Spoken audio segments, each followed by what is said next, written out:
Again most welcome to my YouTube channel. आज हम जिस टॉपिक को कवर करने जा रहे हैं वो सबसे इंटरेस्टिंग टॉपिक है ईमेल। क्योंकि ईमेल जो है ये हमें डिप्लोमा 1 ईयर डिप्लोमा जो आप लोग कर रहे हो या ओ लेवल कर रहे हो उसमें भी हमें प्रोटोकॉल्स ईमेल की पूछी जाती हैं। तो आज का जो हमारा टॉपिक बचा हुआ था वो मैंने सोचा यहीं पे कवर कर दें, तो यूट्यूब चैनल पे लास्ट तक बने रहें ताकि आप ईमेल के रिलेटेड सारी चीजें समझ सकें। ठीक है ना? तो आज जो टॉपिक है वो हमारा सबसे पहले हम देखेंगे ईमेल क्या होती है, उसके बाद हम देखेंगे ईमेल के टैब कौन से होते हैं, फिर हम देखेंगे प्रोटोकॉल्स क्या होती हैं। सबसे पहले अगर देखें ईमेल, ईमेल क्या होती है। ईमेल को मैं सिंपल डेफिनेशन में अगर डिफाइन करने की कोशिश करूं तो मैं लिखूंगा it is a computer based application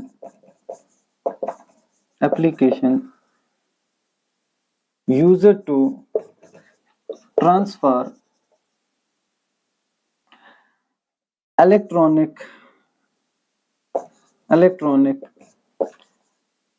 messages and data from one computer to another। मैं मैसेजेस तक ही लिख सकता था लेकिन मैंने डाटा क्यों साथ में लिखा, पहले ये समझाते हैं। देखो, जब ईमेल डेवलप हुई, वजूद में आई, उस वक्त हमारे पास सिर्फ एक ही कंसेप्ट था कि ईमेल टेक्स्ट मैसेजेस को सेंड करती, और था भी उस वक्त सही। उस वक्त ईमेल बाकी डाटा को ट्रांसफर नहीं करती थी, ईमेल का इस्तेमाल सिर्फ टेक्स्ट मैसेजेस को ही सेंड करने के लिए किया जाता था। तो अगर वो डेफिनेशन में देखूं तो वहां सिंपली यही होगा, it is a computer based application used to transfer electronic messages from one computer to another. लेकिन आज के दौर में हम रह रहे हैं तो इस वजह से मैंने डाटा भी साथ में लिखा। समझ आ गई कि ये एक ऐसी कंप्यूटर बेस्ड एप्लीकेशन है जिसके थ्रू हम इलेक्ट्रॉनिक मैसेजेस और डाटा, चाहे वो वीडियो हो, फोटो हो, कोई भी हो, from one computer to another computer हम ट्रांसफर करते हैं।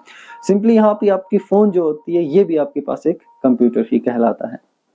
समझ आ गई ईमेल के बारे में। अब बहुत सारे लोग मुझसे ये भी सवाल पूछते हैं कि ईमेल में हम कितने साइज का डाटा ट्रांसफर कर सकते हैं। देखो, सिंपली 10 से लेकर 25 MB तक का डाटा आप आज के दौर में ट्रांसफर कर सकते हो from one person to another person through email. लेकिन अगर आप चाहते हो कि आपको 1 GB 2 GB का डाटा ट्रांसफर करना है तो उसके लिए आपको क्या करना होगा, वो भी ट्रांसफर होता है। पहले गूगल ड्राइव में आपको सेव करना होगा, फिर उसकी लिंक आपको रिसीवर को सेंड करनी होगी और वो उस लिंक के थ्रू आपका डाटा ले सकता है। मतलब कि आप सिंपल लफ्जों में समझो कि 10 से लेकर 25 MB का डाटा जो है वो आप ट्रांसफर कर सकते हो थ्रू ईमेल। क्लियर? अब हम देखेंगे ईमेल को दरअसल डेवलप किसने किया है। मैंने आपको ऑलरेडी इंटरनेट की हिस्ट्री में पढ़ा दिया था कि आरपानेट क्या थी। आरपानेट 70s में जब वो उनकी पूरी प्रोसेस हो रही थी, उसी दौर में एक बंदा था जिसका नाम है रॉय टॉमलिंसन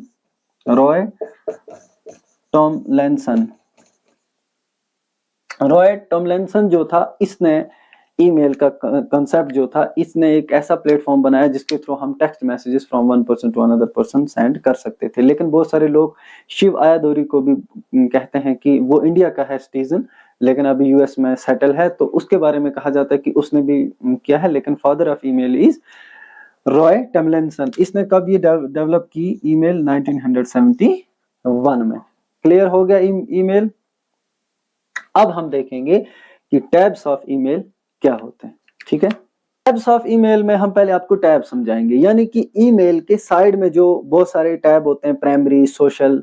आप MS ऑफिस खोलते हो, वर्ड जो होता है, वर्ड आप खोलते हो, उसमें देखो होम, इंसर्ट, ये सारे टैब होते हैं। सेम इसी तरह से हमारे पास ईमेल के भी टैब होते हैं। अगर मैं टैब को डिफाइन करने की कोशिश करूं तो वीडियो बहुत लंबा हो जाएगा। फिलहाल आप ऐसे सिंपली आप ऐसे समझो कि बहुत सारे टैब होते हैं, उनका इस्तेमाल कहाँ होता है। देखो, प्राइमरी टैब एक होता है, उसमें जब हम टैब्स ऑफ ईमेल देखते हैं, प्राइमरी टैब का इस्तेमाल कहाँ होता है? जब message from person to person होती है, यानी कि एक आदमी से दूसरी आदमी को मैसेज होती है फ्रॉम पर्सन टू पर्सन, उस वक्त प्राइमरी टैब का इस्तेमाल किया जाता है।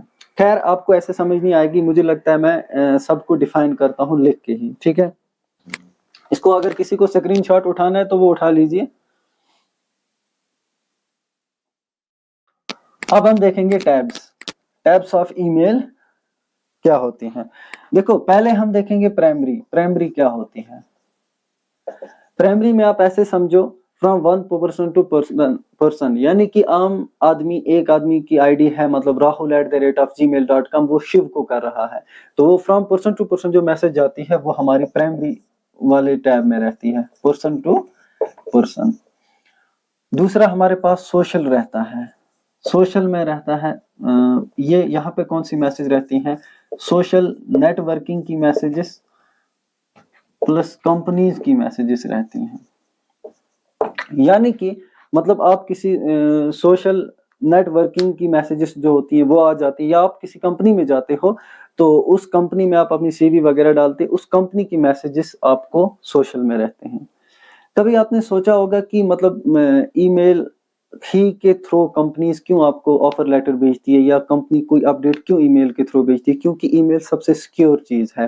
व्हाट्सएप पे वो आपको ये भी बोल सकते हैं चलो हम आपको ऑफर लेटर व्हाट्सएप के थ्रू भेजते हैं, लेकिन वो ऐसा नहीं बोलते हैं। क्यों? क्योंकि व्हाट्सएप जो होती है वो सिक्योर नहीं होती है। वो आपको ऑफर लेटर या कोई भी कंपनी के रिलेटेड चीजें होती हैं वो आपको कहाँ भेजते हैं? ईमेल के थ्रू भेजते हैं।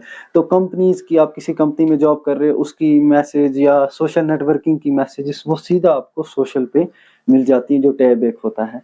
उसके बाद हम देखते हैं स्टेरिड।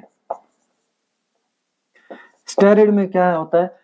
आपको कोई मैसेज बहुत इंपॉर्टेंट है, बहुत सारी मैसेजेस ईमेल में पड़ी हुई हैं, तो आप कितने को चेक करते रहोगे, लेकिन आपको लगता है कोई इंपॉर्टेंट एक मैसेज है जिसको मुझे कल ही किसी को सेंड करनी, या वो आपके लिए बहुत वैल्यूबल है, तो इंपॉर्टेंट मैसेज को आप स्टेरिड में रखोगे। वो रहती हैं स्टेरिड में इंपॉर्टेंट मैसेजेस। फिर उसके बाद एक होता है DRAFT, draft.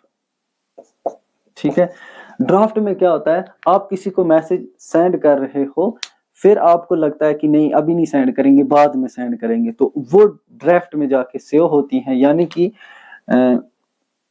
Save for later use, save for later use, समझ लेना इसको। फिर उसके बाद हमारे पास एक और रहती है ट्रैश। ट्रैश में क्या होता है? ट्रैश हमारे रिसाइकल बिन की तरह काम करता है, यानी कि जो मैसेजेस हम ईमेल से डिलीट करते हैं वो मैसेज इतनी जल्दी डिलीट नहीं होती हैं, वो मैसेजेस आपकी ट्रैश में रहती हैं। इसको हम डिलीट भी बोल सकते हैं, डिलीटेड। यहाँ पे मैं डिलीटेड लिखता हूँ, आप समझ जाना कि इसमें डिलीटेड मैसेजेस सारी रहती है।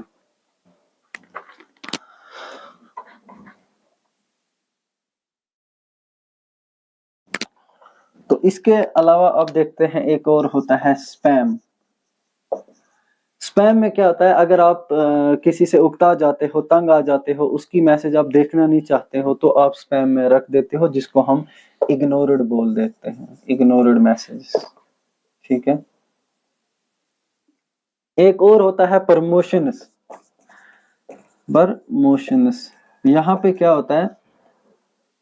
प्रमोशंस में मार्केटिंग के रिलेटेड अपडेट्स वाली मैसेजेस इसी में रहती हैं। मार्केटिंग अपडेट्स प्लस ऑफर्स जो होती हैं वो इसी में रहती हैं।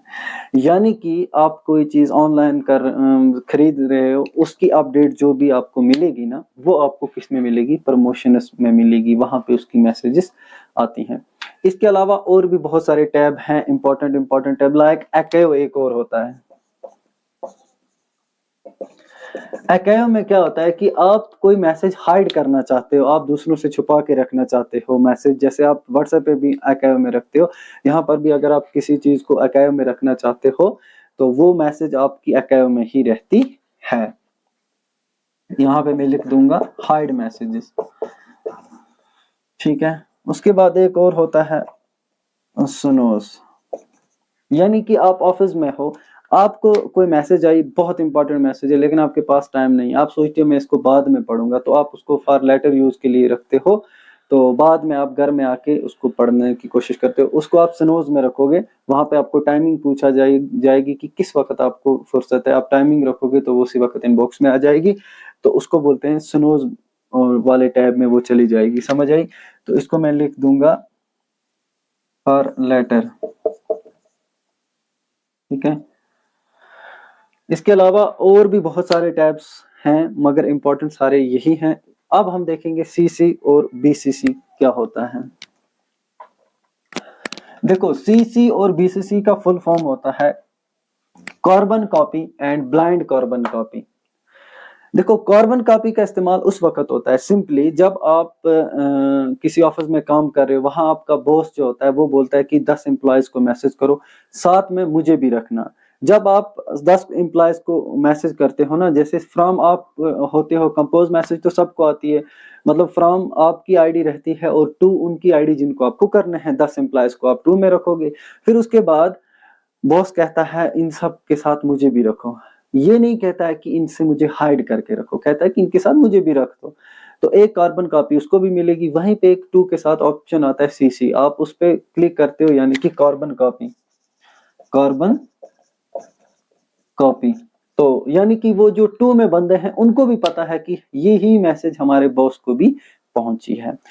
और प्लस बीसीसी दूसरी होती है ब्लाइंड कार्बन कॉपी। अगर आपका बॉस ये कहे कि ये मैसेज जो है ये मुझे भी फॉरवर्ड कर दो ईमेल के थ्रू, बट इन लोगों को पता नहीं चलना चाहिए कि ये मैसेज बॉस को भी गई है, तो आप बॉस को किस में रखोगे? बीसीसी में, यानी कि ब्लाइंड कार्बन कॉपी में रखोगे। तो टू वालों को पता नहीं चलेगा कि हमारा बॉस भी ये मैसेज देख रहा है। क्लियर? अब हम जाएंगे प्रोटोकॉल्स की तरफ, जो सबसे इंपॉर्टेंट टॉपिक है। ठीक है,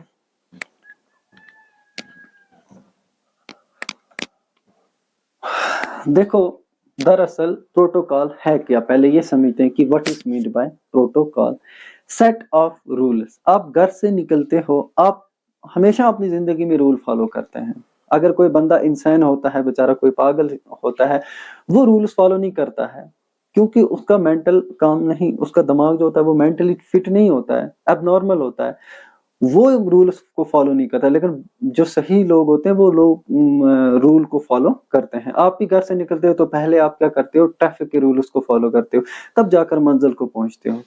इसी तरह से ईमेल में भी प्रोटोकॉल्स होती हैं, ईमेल में भी रूल्स होती हैं, यानी कि ईमेल को सेंड करने के भी रूल होते हैं, ईमेल को रिसीव करने के भी रूल होते हैं। ठीक है, इन्हीं रूल्स के की वजह से हम इंफॉर्मेशन को एक्सचेंज करते हैं from one computer to another computer. It is a set of rules used to exchange the information from one computer to another computer. Simply आप ऐसे समझ लो, सेट ऑफ रूल्स हैं। अब ये रूल्स ईमेल के क्या हैं, आज हमें वही देखने हैं। सिंपली इसमें कुछ रूल्स ऐसे होते हैं जो सेंड करने के वक्त हम यूज करते हैं, और कुछ रूल्स ऐसे होते हैं जिनको हम रिसीव मतलब ईमेल को रिसीव करने के वक्त यूज करते हैं। तो हम देखते हैं कि एक हमारे पास होता है SMTP, दूसरा हमारे पास होता है, ये ओल्ड वर्जन में दिखा रहा हूं, दूसरा है POP3। POP3 इसका फुल फॉर्म होता है सिंपल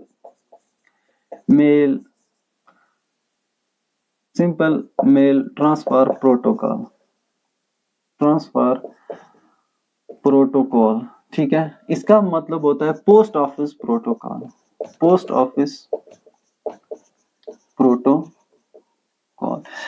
अब इसका इस्तेमाल कहाँ होता है? इसका इस्तेमाल होता है SMTP का मैसेज को सेंड करने में। जब हम ईमेल में मैसेज सेंड करते हैं ना, तो कौन से रूल फॉलो करते हैं? SMTP के। और अगर POP3 की बात करें, पोस्ट ऑफिस प्रोटोकॉल जो होती है, इसको हम रिसीव करते वक्त इन प्रोटोकॉल्स का इस्तेमाल करते हैं, मतलब ईमेल की मैसेजेस को रिसीव करते वक्त। ठीक है, अब इसमें हम देखेंगे इसका एक और नाम भी आता है। जब आप ADCA कर रहे हो, 1 ईयर डिप्लोमा कर रहे हो, या आप क्या कर रहे हो, O लेवल कर रहे हो, उस वक्त भी प्रोटोकॉल्स को ज्यादा पूछा जाता है। उस वक्त ये भी पूछा जाता है विच protocol is called push protocol. इसको हम पुश प्रोटोकॉल भी कहते हैं, और इसको हम पुल प्रोटोकॉल कहते हैं। देखो पुश और पुल क्यों कहते हैं, पहले आप ये समझो। आपके घर में डाकिया आता है, यानी कि पोस्टमैन आता है, यानी कि जो लेटर आपके घर में पहुंचाता है, वो सबसे पहले दरवाजे को क्या करता है? पुश करता है, यानी कि धक्का देता है। ठीक है, यानी कि वो आपको कुछ देने की कोशिश करता है। सेंड, आप उसके हाथ में लेटर है जो आपको देने की कोशिश करता है, तो वो सेंड करता है ना, इसलिए इसको पुश, वो दरवाजे को पुश करेगा, इसीलिए इसको हम सिंपल मेल ट्रांसफर प्रोटोकॉल को पुश प्रोटोकॉल भी कहते हैं। Push protocol. ठीक है, इसको हम पुल प्रोटोकॉल कहते हैं। अब देखो, आप अंदर से निकले, आपने दरवाजा खोला, दरवाजा खोलने के लिए आपने उसको पुल किया, इसने यहां से इसने धक्का दिया, यहां से आपने इसको खींचा, यानी कि रिसीव करने के लिए आपने पुल किया दरवाजे को, इसीलिए इसको क्या कहते हैं, पुल प्रोटोकॉल भी कहते हैं। ये कुछ इंपॉर्टेंट हाइड चीजें थी जो मैंने आपको बताई, क्योंकि ये एग्जाम में पूछी जाती हैं। अब ये ओल्ड वर्जन है, जाहिर सी बात है इनमें इतनी एडवांसमेंट नहीं होगी जितनी कि इनके बाद जो रिप्लेस हुए थे वो भी हम पढ़ेंगे दो, लेकिन अब पहले समझो कि इनमें गलतियां क्या थी। ये वाली जो थी, इसके थ्रू हम किसी सेटअप को नहीं भेज सकते थे। सेटअप, देखो सेटअप का मतलब क्या होता है, जैसे कि माइक्रोसॉफ्ट ऑफिस है या कोई भी उनका जो सेटअप होता है ना, आप उसका सेटअप भेजते हो जिसे EX फाइल भी बोलते हैं, वो हम इस प्रोटोकॉल के थ्रू नहीं भेज सकते थे। यहां पे क्या मसला होता था, यहां पे हम सिंगल मैसेज को रिसीव करते थे और सेंड करते थे, सिंगल मैसेज को, एक से ज्यादा मैसेजेस को पोस्ट ऑफिस प्रोटोकॉल नहीं रिसीव कर सकता था। इसमें ये बड़ी खामी थी, इसमें ये थी कि ये सेटअप को नहीं सेंड कर सकता था, दोनों में प्रॉब्लम्स थी।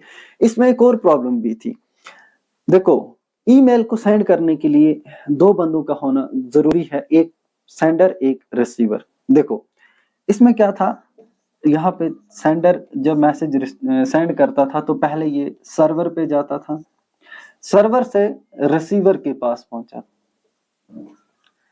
ठीक है। लेकिन इसमें बड़ी खराबी ये थी कि जैसे ही सेंडर मैसेज सेंड करता था वो सर्वर पे पहुंचती थी, जब वो सर्वर पे पहुंचती थी वहां से पहुंचती थी रिसीवर के पास, जैसा ही वहां पे डाउनलोडेड ऑप्शन होता था, रिसीवर उस मैसेज को डाउनलोड करता था, उसी वक्त सर्वर से वो मैसेज डिलीट हो जाती थी। देखो इसमें नुकसान ये था कि रिसीवर दोबारा उस मैसेज को देख नहीं सकता था। अगर बाय द वे कभी कभार मैसेज डिलीट हो जाए ना, तो रिसीवर चाहता है कि मैं डाउनलोड करूं, नहीं कर पाता था, क्यों, क्योंकि वो सर्वर से ही हट जाती थी।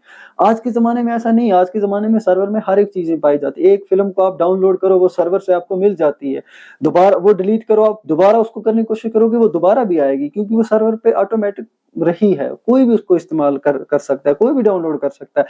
लेकिन सर्वर में एक बार रिसीवर डाउनलोड कर लेना, वो मैसेज यहां तक सर्वर में वो टिकी रहती थी जब तक कि रिसीवर डाउनलोड ना करे। डाउनलोड रिसीवर करता था ना, तो सर्वर से वो मैसेज डिलीट हो जाती थी। यही सबसे बड़ा नुकसान था पोस्ट ऑफिस POP3 में, पोस्ट ऑफिस प्रोटोकॉल 3 में ये सबसे बड़ा नुकसान हुआ करता था।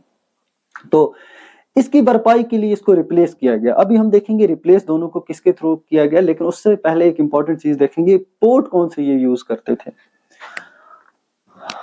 तो देखो अब हम देखेंगे ये पोर्ट कौन से यूज कर, पोर्ट यूज करने से पहले मैं आपको ये बता दूं कि ये एप्लीकेशन लेयर पे काम करते हैं दोनों, एप्लीकेशन लेयर, ये भी एप्लीकेशन लेयर पे काम करता है। अब आप बोलोगे एप्लीकेशन लेयर क्या होता है।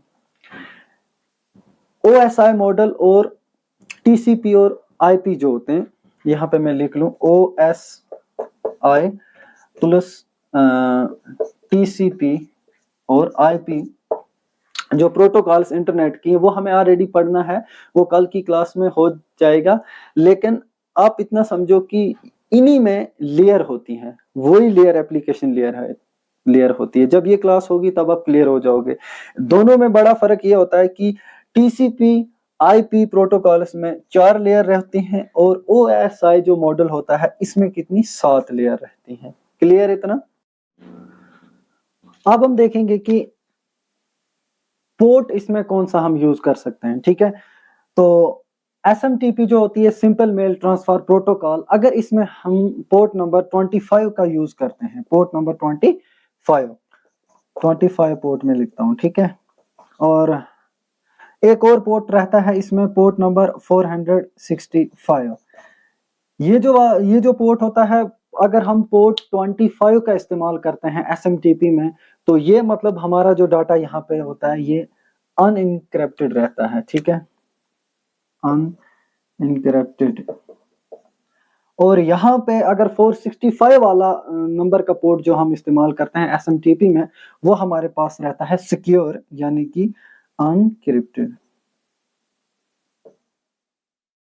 यानी कि अगर यहाँ पे हम SMTP में पोर्ट नंबर 25 का यूज करके डाटा हम सेंड करते हैं, क्योंकि SMTP सेंड करने के लिए यूज होता है, तो अगर ये वाला पोर्ट, इस नंबर का पोर्ट 25 नंबर का पोर्ट हम यूज करके सेंड करते हैं, तो हमारी मैसेज को कोई भी पढ़ सकता है, आसानी से रीडेबल फॉर्म में होती है। लेकिन अगर हम SMTP में पोर्ट नंबर 465 का इस्तेमाल करते हैं, तब हमारा डाटा इनक्रिप्टेड रहता है। जैसे पैन कार्ड आपका आता है ना आपके पास, वो पासवर्ड प्रोटेक्टेड पैन कार्ड रहता है, सेम टू सेम वो 465 का वहां इस्तेमाल किया जाता है SMTP में जब हम सेंड करते हैं।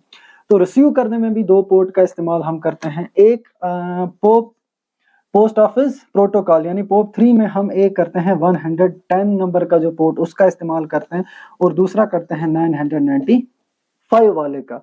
ये जो होता है ये यहाँ पे अनइनक्रिप्टेड रहता है, और ये जो होता है ये यहाँ पे इनक्रिप्टेड रहता है। यानी कि और भी सेम टू सेम यही है कि पोर्ट नंबर 25 का इस्तेमाल करके अगर हम सेंड करते हैं तो वो हमारा डाटा सिक्योर नहीं रहता है। अगर पोर्ट नंबर 465 का इस्तेमाल करते हैं हम SMTP के अंदर, तो ये सिक्योर रहता है। ठीक है, अब आपको ये समझ आ गई होगी। अब हम देखेंगे कि इसको एडवांसमेंट जब लाई गई, इनमें बहुत सारी कमियां थी, इन कमियों को पूरा कैसे किया गया।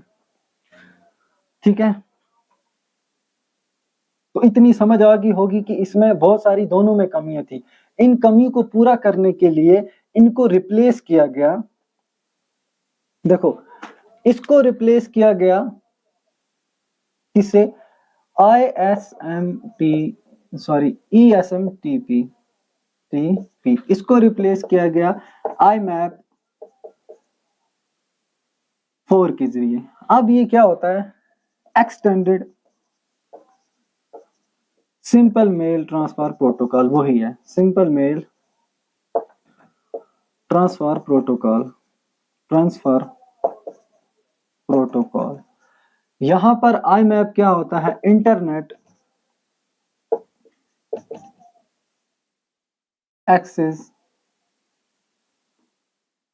मैसेज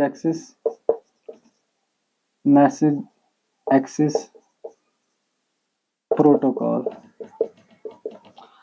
अब देखो ये दोनों प्रोटोकॉल्स क्या थी, इनमें जो कमियां थी उसको पूरा किया गया।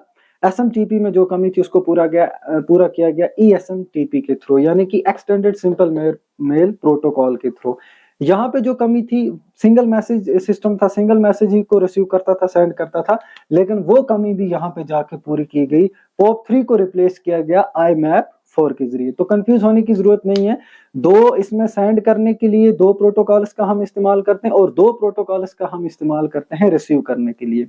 रिसीव करने के लिए पोस्ट ऑफिस प्रोटोकॉल 3 और IMAP 4 का इस्तेमाल करते हैं, और यहाँ पे सेंड करने के लिए हम करते हैं SMTP और ESMTP। फिर उसके बाद एक और प्रॉब्लम रही थोड़ी सी, किसमें? सेंड करने वाले में। यहाँ पर भी थोड़ी सी प्रॉब्लम रही, उसको हमने दूर कर दिया एक एक्सटेंशन पॉइंट के थ्रू, IME के थ्रू, यानी कि multipurpose internet mail extensions.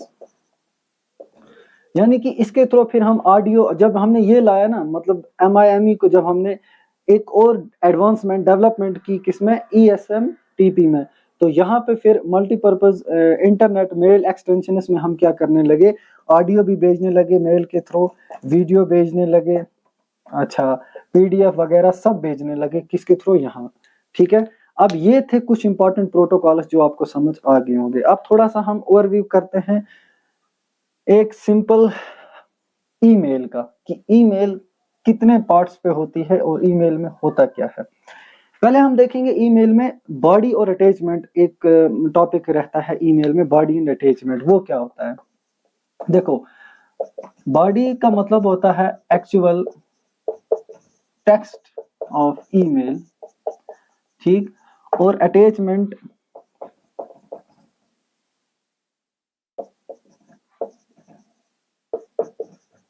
Our text with files.